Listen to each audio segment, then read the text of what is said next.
CH-123 मुझे India ले चलो। अनिका की खट्टी मीठी शरारत के बाद एकांश ने उसे डीपली किस कर लिया और फिर थोड़ी देर बाद जब उसने अनिका के होठों को छोड़ा तो उसे गोद में उठाते हुए बेड पर ले आया। अनिका की नोटबुक बेड पर यूं ही फैली हुई थी, जिन्हें संभालते हुए एकांश ने नाइट स्टैंड पर रख दिया। तभी अनिका एकांश को देखते हुए बोली, अंडरस्को ऑफिस से सीधा घर आए हो, भूख लगी होगी, खाना मंगा कर खा लो। वैसे आज तुम थोड़ा लेट आए हो। एकांश अंडरस्को हम काफी दिनों बाद ऑफिस गया तो कुछ ज्यादा ही फाइल्स का काम हो गया था। बोलते हुए एकांश ने अपना बिजनेस सूट खोलना शुरू किया। अनिका एकांश को देखते हुए बोली, अंडरस्को वैसे तुमने मुझे कभी अपनी पूरी फैमिली से ना ही कभी अच्छे से इंट्रोड्यूस करवाया और ना ही मुझे उनसे ढंग से बात करने देते हो। ऐसा क्यों? एकांश जिसे अपना ने अपना कोट उतर ही लिया था, उसने कोट को काउच पर फेंकते हुए अपने शर्ट के बटन खोलने के साथ अनिका की तरफ बिना देखे उसे से पूछा, क्यों? तुम इस घर में सिर्फ मेरे लिए आए हो, तो फिर तुम्हें किसी और से क्या मतलब है? अनिका गर्दन हिलाते हुए बोली, अंडरस्को क्यों मतलब नहीं है? ये मेरा ससुराल है राइट। लाइफ टाइम अब मुझे यहाँ रहना होगा, तो सबसे इतना हट हट कर क्यों रहते हैं हम? और ऊपर से तुम अपनी मॉम से कभी अच्छे से बात भी नहीं करते। अनिका आगे कुछ बोलती तभी एकांश अपने शर्ट के बटन खोलते हुए हाथ रोक कर बोला, अंडरस्को वो मेरी मॉम नहीं है, मेरी मॉम मर चुकी है। ये सुन अनिका सर्द पड़ गई और हैरत से एकांश को देखते हुए बोली, अंडरस्को तो फिर काव्या मॉम? एकांश गहरी सांस लेते हुए अपनी ब्लैक शर्ट उतारकर काउच पर फेंकते हुए बोला, अंडरस्को वो मेरे डैड की दूसरी बीवी है। तभी अनिका बोली, ओह सॉरी, बट वो भी तो कितनी अच्छी है। इनफैक्ट मेरा कितना ख्याल रखती है वो, और तुम ही उनसे कितना रूडली बात करते हो। एकांश अचानक ही अनिका की तरफ देखकर उसके और बढ़ते हुए बेड पर आकर बैठ गया और उसे घूरते हुए बोला, अंडरस्को तुम्हारे सवाल कुछ ज्यादा ही नहीं हो रहे हैं स्वीटहार्ट? मैं अपनी पर्सनल डिटेल्स किसी से शेयर नहीं करता। अनिका आंखें बड़ी करके एकांश को देखते हुए बोली, अंडरस्को किसी से शेयर नहीं करता मतलब? वॉट यू मीन बाय किसी से शेयर नहीं करता? I am your wife okay, your soulmate, मुझे सब कुछ जानने का हक है। एकांश अनिका की तरफ झुकते हुए उसकी आंखों में झांकते हुए बोला, अंडरस्को फाइनली तुमने अपने होठों से कबूल किया कि तुम मेरी वाइफ हो। I like it. और क्या क्या हक है तुम्हारा मुझ पर? अच्छे से डिफाइन करोगी क्या? अनिका मुंह बनाते हुए बोली, बातें मत बदलो समझे, हम किसी और टॉपिक पर डिस्कशन कर रहे थे। तभी एकांश अनिका को देखते हुए कोल्ड वॉइस में बोला, अंडरस्को मगर मेरा टॉपिक चेंज करने का मूड हो रहा है स्वीटहार्ट।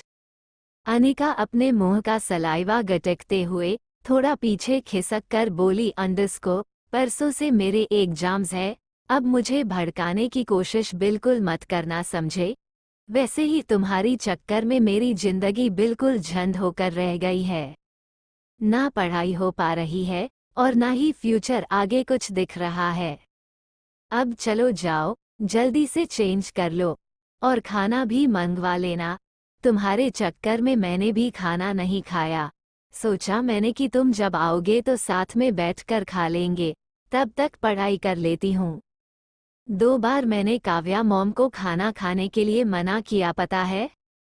एकांश अनिका से थोड़ा पीछे होते हुए सीधे बैठकर बोला, अंडरस्को जब मैं लेट आऊं तो खाना खा लिया करो, किसी रात में नहीं आया तो? अनिका आइस रोल करते हुए मुंह से सांस लेते हुए बोली, तब की तब देखी जाएगी मिस्टर थर्की, अभी तो मुझे बहुत भूख लगी है, कुछ मंगा लो जल्दी से खाने को, वरना मैं खुद नीचे चली जाऊंगी किचन में। एकांश जल्दी से बेड पर से उठा और बोला, अंडरस्को जस्ट 10 मिनट्स, अभी कुछ मांगवाता हूँ। एकांश ने जल्दी से अपने फोन से मेड को कॉल किया और खाना अपने रूम में ही मंगवा लिया और खुद फ्रेश होने चला गया। थोड़ी देर में खाना आ गया था। एकांश ने अनिका के बगल में आते हुए अनिका को खाना सर्व किया। अनिका भूख के मारे एकांश के हाथ से प्लेट लेते हुए जल्दी से खाना खाने लगी और खाने का पूरा टेस्ट लेते हुए बोली, अंडस्को उम्मम सो टेस्टी। तगड़ी भूख के बाद ना खाने का मजा ही कुछ और होता है, और ऊपर से कड़ी चावल, आई लव इट। अनिका खुद ही धूस धूस कर खा जा रही थी। एकांश अनिका का मुंह देख रहा था। तभी अनिका को एहसास हुआ कि एकांश की उस पर नजर है, तो वो पलके के उठाकर एकांश को देखते हुए बोली, अंडस्को मुझे देखने से तुम्हारा पेट भर जाएगा क्या? तुम भी खा लो। एकांश कोल्ड वॉइस में अनिका को देखते हुए बोला, अंडस्को तो खिलाओ। अनिका आइज रोल करके लाचारी से बोली, अंडस्को तुम ना कभी नहीं सुधरोगे। फिर अनिका ने अपने चम्मच से एकांश को कड़ी चावल के बाइट खिलाएं और एकांश अनिका को देखते हुए खाने लगा। दोनों खाना खत्म करके बेड पर लेटे हुए थे। अनिका ने एकांश के चेस्ट पर अपना चेहरा टिकाया हुआ था और एकांश का दूसरा हाथ, जिस पर अनिका का कंधा टिका हुआ था, उसकी हथेली से वो अनिका के बाल को सहलाते हुए सुकून भरी सांस ले रहा था।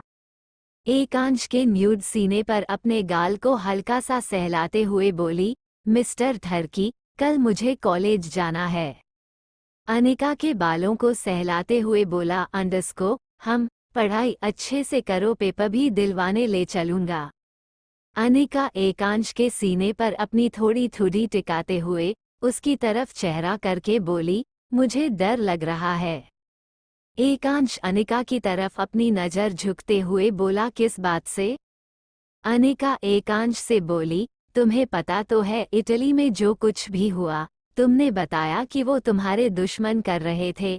अगर उनके आदमी मुझ पर या तुम पर दोबारा से देखो, मुझे पता है, क्या पता वो लोग वहीं पर तुमसे दुश्मनी निभा रहे थे, यहाँ नहीं आएंगे, लेकिन फिर भी मुझे डर लग रहा है, क्योंकि बात हमारे बच्चे की है। एकांश गहरी सांस लेते हुए अनिका को सर्द आंखों से देखकर बोला, अंडस्को तुमसे कितनी बार कहा है मैंने कि तुम एकांश सिंह ओबरॉय की वाइफ हो स्वीट हार्ट। डरना तुम्हें नहीं, उन्हें चाहिए जो तुम्हें नुकसान पहुंचाने के बारे में सोचेंगे। मुझे बार बार रिपीट करने की जरूरत है क्या? अनिका रिलैक्सिंग फेस के साथ एकांश को जवाब देते हुए बोली, अब जरूरत नहीं पड़ेगी, मुझे पता है कुछ भी नहीं होगा। बस अपने बच्चे को समझा देना कि कॉलेज में मुझे किक ना मारे, तुम्हें पता है आज दिन में उसने मुझे की कर। एकांश अनिका को अपनी जगह पर फिर से पलटते हुए उसके पेट के पास जाकर वहां धीरे से कान लगाते हुए बोला, रियली बेबी? मेरा बेबी है ना, अभी से ही फाइटिंग सीख रहा है। और फिर वो अनिका के पेट को देखते हुए अपने बच्चे से बात करते हुए बोला, लेकिन मेरी बेबी को थोड़ा सा भी दर्द दिया ना तुमने, आने वाले छोटे बच्चे, तो बाहर निकलते ही तुम्हें बहुत बुरी पनिशमेंट दूंगा मैं। मेरी स्वीटहार्ट को तंग करने का हक सिर्फ मेरा है, ओके? एकांश बिल्कुल बच्चों की तरह अपने बच्चे से बात कर रहा था। अनिका उसे देखकर हंस पड़ी और बोली, तुम धीरे धीरे ना बिल्कुल बचकाने होते जा रहे हो मिस्टर ठरकी। एकांश फिर से अनिका के चेहरे की तरफ आते हुए उसे देखकर बोला, अंडस्को अब बच्चे जैसी मेंटालिटी रखने वाली से शादी करूंगा तो बच्चा ही बनना पड़ेगा। अनिका एकांश की गर्दन पर अपना हाथ रख उसे पकड़ अपनी तरफ झुकते हुए एटीट्यूड वाली स्माइल के साथ बोली, अंडस्को पहले मुझे देखकर तुम्हारा दिल धड़कता होगा बेबी, लेकिन अब तुम्हें देखकर मेरा दिल धड़कता है। उफ, क्या हॉट सेक्सी बॉडी है तुम्हारी। अनिका एकांश के सीने पर हाथ चलते हुए सब बोल रही थी। एकांश अनिका से और ज्यादा इम्प्रेस होने लगा और अनिका को मदहोशी भरी नजरों से देखने लगा। तभी अनिका ने कांच के सामने चेहरे के भाव बदलते हुए कहा, अंडस्को बट दैट टाइम मुझे बहुत ज़्यादा जोर की नींद आ रही है, तो मैं चली सोने। तुम्हें मुझे जल्दी उठना है। अब जल्दी से जोर की झप्पी दो मुझे, तभी मुझे नींद आएगी। अजीब आदत लग गई है मुझे तुम्हारी। एकांश अनिका के बगल में लेटकर उसे बाहों में भरते हुए अपने सीने में छुपा लेता है और अनिका एकांश के सीने से अपनी नोज रब करते हुए हल्का सा ब्लश करके मुस्कुराते हुए सो जाती है।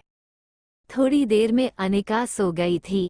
एकांश ने अनिका को ढीली करके उसे सेपरेटली बेड पर सुला दिया और खुद बालकनी में आते हुए वो आसमान की तरफ देखकर गहरी सांस लेकर खुद से धीमी आवाज में बोला, अंडरस्को संदीप अग्निहोत्री, ये नाम लेते हैं। उसके चेहरे पर तिरछी सी मुस्कान आ गई और फिर वो खुद से दोबारा बोला, अंडरस्को, बस यही गलती की तुमने कि मेरी स्वीट हार्ट पर हमला करवा दिया।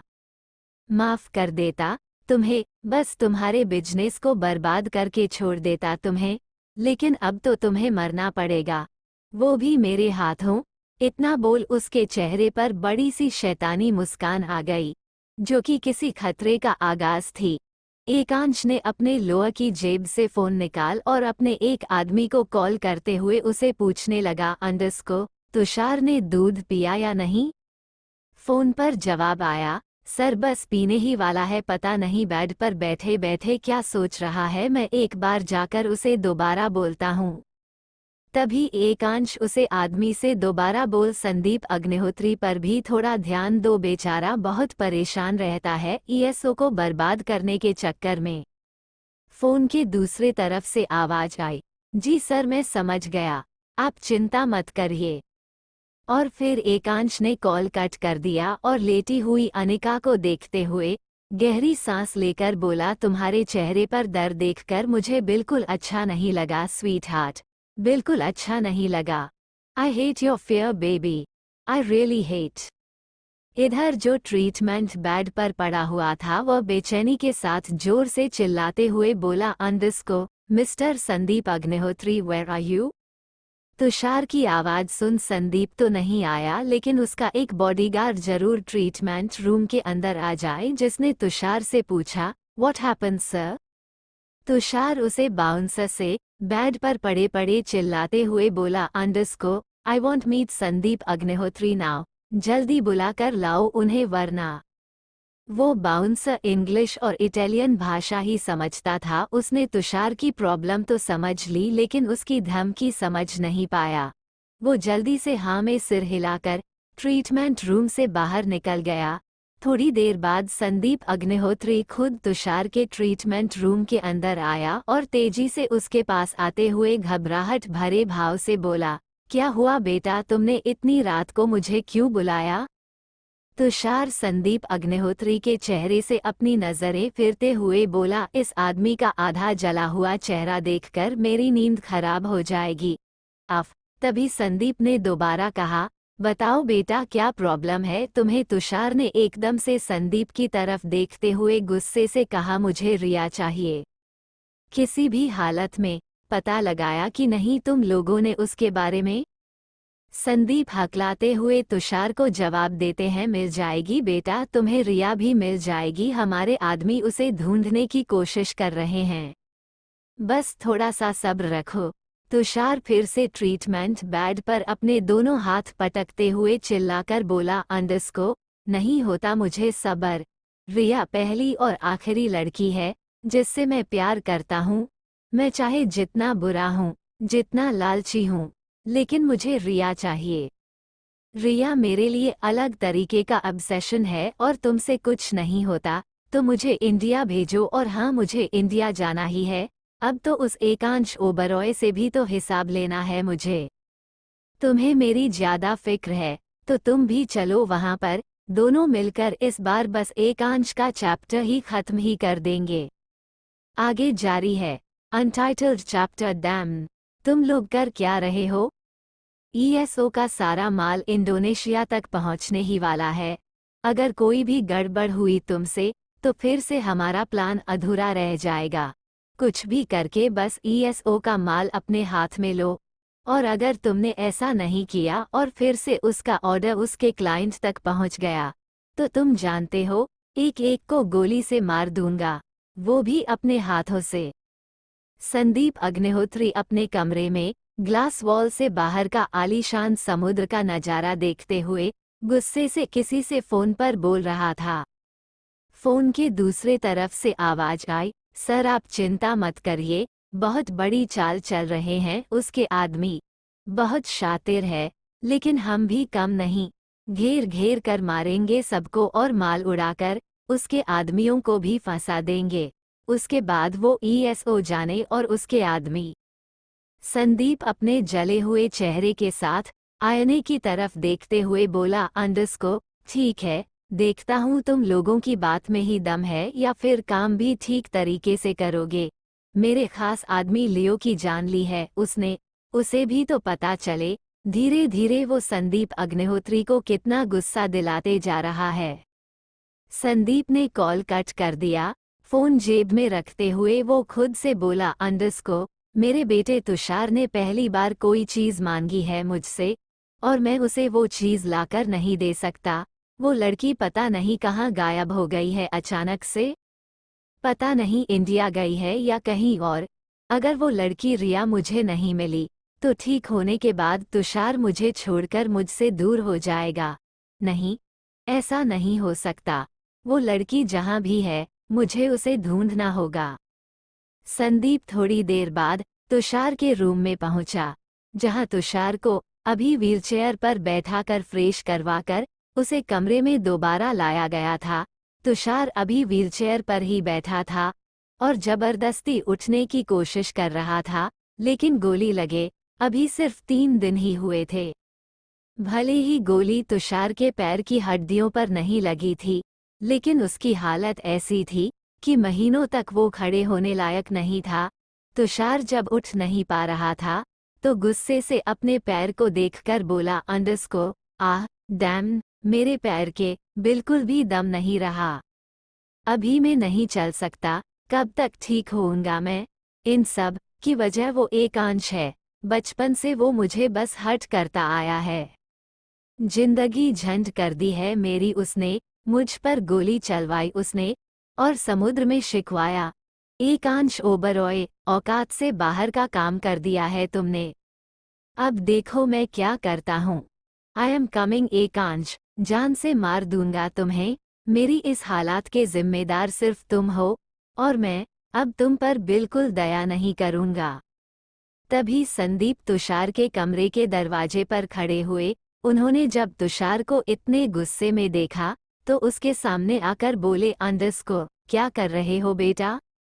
तुषार गुस्से से व्हीलचेयर के हैंड स्टैंड पर हाथ मारते हुए बोला, अंडरस्को, दिखाई नहीं देता। उठने की कोशिश कर रहा था मैं, अपाहिज कर दिया है उसने मुझे, मेरे पैर बिल्कुल काम नहीं कर रहे। तभी संदीप ने केयरिंग वॉइस में तुषार से कहा, अंडरस्को, तुम गधे तो नहीं हो तुषार। 3 दिन हुए हैं तुम्हें गोली लगे, इतनी जल्दी ये सब कैसे ठीक हो जाएंगे? उठने की कोशिश करके बार बार अपने आप को हट मत करो। तुषार को खूब गुस्सा आ रहा था, लेकिन फिर भी उसने अपना सर झटकते हुए आंखें बंद करके दोबारा खोलते हुए संदीप से कहा, अंडरस्को, इंडिया जाने की टिकट करवाया नहीं आपने मेरी? तभी संदीप हकलाते हुए बोला, अंडरस्को, वो तुषार। संदीप का हकलापन देख तुषार के दिमाग में कुछ कुछ खटकने लगा और वो शक की नजरों से संदीप को देखते हुए बोला, अंडरस्को, क्या हुआ? आप मुझे कोई जवाब क्यों नहीं दे रहे हैं? तभी संदीप ने जवाब दिया, तुषार, वो तुम जानते हो ना, एकांश ने तुम्हारी आइडेंटिटी बर्बाद करके रख दी है। तुम किसी भी एयरपोर्ट पर जाओगे तो तुम्हें पकड़ लिया जाएगा। यहाँ की सरकार तुम्हें पूरी शिद्दत से ढूंढ रही है। तुम्हारे सामान में RDX होने का भी दावा किया था। तुषार ये सुन आंखें बड़ी करते हुए संदीप को देखकर बोला, अंडरस्को, क्या बकवास है ये? RDX और मेरे पास? माना मैंने डायमंड और कुछ पॉइजन जो कि पल भर में किसी की जान ले सकते हैं, उनकी सप्लाई की थी, लेकिन मेरे पास RDX नहीं थे। ये अफवाह किसने फैलाई? संदीप जी ने जवाब दिया, एकांश ने। और किसने बेटा? एयरपोर्ट पर भी उसके आदमी थे जो कि यहाँ के पुलिस ऑफिसर्स है। बैठे बैठे चुपचाप सारा गेम खेल गया और किसी को भनक तक नहीं लगने दी। अब तक तो इंडिया की पुलिस और मीडिया ने भी तुम्हें ढूंढना शुरू कर दिया होगा, ताकि अगर तुम किसी भी तरीके से वहां पहुंच जाओ तो बच ना सको। सब लोग तुम्हें माफिया का आदमी समझने लग गए हैं। कई जगह फेक न्यूज़ बन रही है कि तुम आतंकवादियों से मिले हुए हो। ये सब सुन तुषार का दिमाग घूमने लगा और वो संदीप से बोला, अंडरस्को, ये सब हो क्या रहा है? यहाँ मैं चलने फिरने की हालत में नहीं हूँ और वहाँ मेरी पूरी आइडेंटिटी पर बर्बाद कर दी गई है। What the fuck? यानी अब मैं खुलेआम कहीं भी नहीं घूम सकता? संदीप जी ने जवाब दिया, अभी तो तुम वैसे भी नहीं घूम सकते तुषार। तुम्हें पता है ना तुम्हारे पैरों की और कहो तो पूरी बॉडी की क्या हालत है? तुम्हारे पैर के मांस पर गोली मारी है बस उन्होंने, लेकिन एकांश ने तुम्हारी पूरी नागरिकता पर धब्बा लगाया है। किसी भी देश में तुम्हें छोड़ नहीं जाएगा। तुषार गुस्से से दांत पीसते पीसने लगा। उसकी आंखों में दुनिया जहां का बेतहाशा गुस्सा नजर आ रहा था। उसका दिमाग फटे जा रहा था। उसे देखकर ही पता लग सकता था कि अगर वो चलने लायक होता तो अभी के अभी इंडिया जाकर एकांश की जान ले लेता, लेकिन वो मजबूर और लाचार था, अपने शरीर से कुछ नहीं कर सकता था। तभी उसने संदीप से दोबारा कहा, अंडरस्को, मुझे एकांश की मौत और मेरी रिया दोनों चाहिए 1 हफ्ते के अंदर। कुछ भी करो और मुझे इंडिया पहुंचाओ। मैंने सोच लिया है मुझे क्या करना है। और फिर इतना कहते हुए उसके गुस्से भरे चेहरे पर एक तीखी सी शैतानी मुस्कान आ गई। इधर अनिका की अभी भी आंखें नहीं खुली थी। 10 बजे का उसका कॉलेज था और अभी 8 बजे बज रहे थे। एकांश ब्लैक शर्ट और ब्लैक पेंट में सेट किए हुए बाल के साथ तैयार हो गया।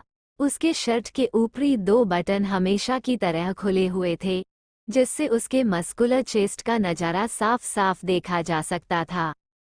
वो बेड की तरफ बढ़ा और अपने दाएं तरफ बिल्कुल सिमट कर सोई अनिका को उसने एकदम से चादर हटाकर उसे गोद में उठा लिया।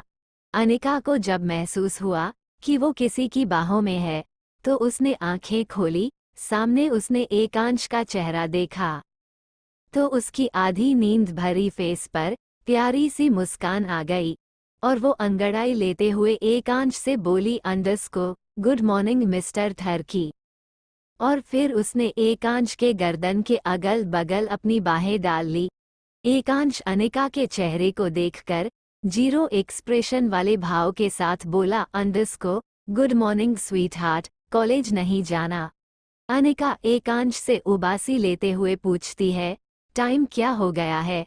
एकांश ने जवाब दिया, 8 बजे बज गए हैं बेबी। अनिका आंखें बड़ी करके चौंकते हुए बोली, अंडरस्को, रियली? उतारो मुझे, फिर मुझे जल्दी से तैयार होना है। एकांश ने अनिका को बाहों में भरे ही और खुद से चिपका लिया और उसे बाथरूम की तरफ ले जाते हुए बोला, अंडरस्को, मैं किस लिए हूँ जो तुम्हें अपने पैरों का इस्तेमाल करना है? अनिका हैरत से एकांश को देखने लगी। तभी एकांश ने अनिका को बाथरूम के अंदर लाते हुए उसे अंदर अच्छे से खड़ा कर दिया और गर्दन झुकाकर अनिका को देखते हुए बोला, अंडरस्को, आधा घंटा है तुम्हारे पास, जल्दी से तैयार हो जाओ, फिर नीचे नाश्ता करने चलेंगे। अनिका ने मुस्कुराते हुए जल्दी से हाँ में सिर हिला दिया। थोड़ी देर में अनिका ने फ्रेश होकर शावर ले लिया और टॉवल सीने तक लपेटे हुए, जो कि नीचे उसके मिड थी तक आ रही थी, बाथरूम से बाहर निकली। वो अपने गीले बाल झटक ही रही थी। तभी टेबल के पास खड़े अपनी फाइल पर ध्यान दे रहे एकांश के चेहरे पर अनिका के गीले बालों के पानी की कुछ बूंदें पड़ गई, जिससे एकांश का ध्यान भटक गया और उसने एकदम से अनिका की तरफ देखा। अनिका की सेंसिटिव स्किन उसे पूरी तरह से अट्रैक्ट कर रही थी। एकांश ने अपने हाथ की फाइल बिना बंद किए ही लापरवाही से टेबल पर फेंक दी और अनिका को देखते हुए उसकी तरफ बढ़ने लगा। अनिका, जिसका ध्यान अभी भी उसके बालों पर ही था, वो दूर से आईने में खुद को देखते हुए अभी भी बाल झटक रही थी।